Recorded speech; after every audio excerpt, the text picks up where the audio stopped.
But issue. What people voted for was the Good Friday Agreement with the ECHR embedded in it. Well, yes, not quite right, Victoria. It did speak, obviously, of the ECHR, you're right, but it also spoke of a Northern Irish Bill of Rights, which the Labour government at the time chose not to implement. Sure. And that shows two things. Firstly, we could resolve this issue by doing that, and also that any important agreement survives and endures by a degree of pragmatism. You make it sound so simple. It is reminding me of the Brexit days, all those slogans, you know, get Brexit done, Brexit means Brexit. Many, not you, but your colleagues. I don't pretend this is plain sailing. No, please let me finish the point, if I may.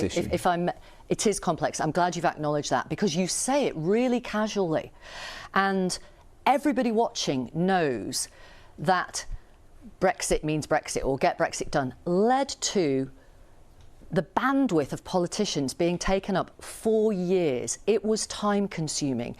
It paralysed government on occasion. And what you're suggesting suggests exactly the same thing. The unravelling of an agreement that people worked so hard for, that literally ended the Troubles. And you're talking about renegotiating I understand where you're coming from. I disagree. I think it is something that can be navigated.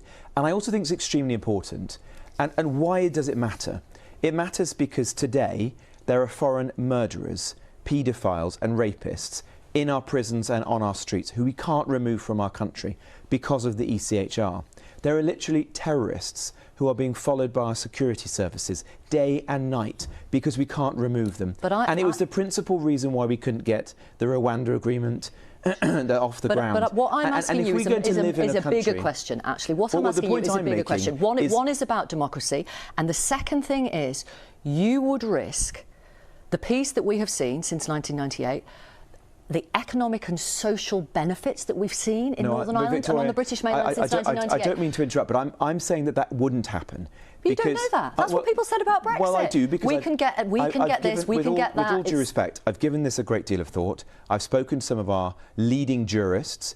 There are individuals like Lord Jonathan Sumption, for example, one of our greatest former Supreme Court judges, who has given this thought and has worked the way through these challenges. Do you think Sir John Major has given this thought? But the broader point that I'm making... Sorry, do you think Sir John Major has given this thought? Because, of course, he laid the groundwork I understand that, for the Good Friday Agreement. But I don't think that Sir John Major would want to be Prime Minister of a country today where there are thousands of people entering our country on small boats illegally, in flagrant abuse of our laws, which we cannot resolve. That did not happen when he was Prime Minister of this country.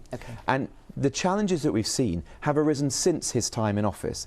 They've arisen primarily because of activist judges in Strasbourg. I want to change that. I want our Parliament and our people to be sovereign again, so we can tackle these problems, which are not going away, because we live in an age of mass migration. These are going to be with us for generations to come. Let's resolve them now.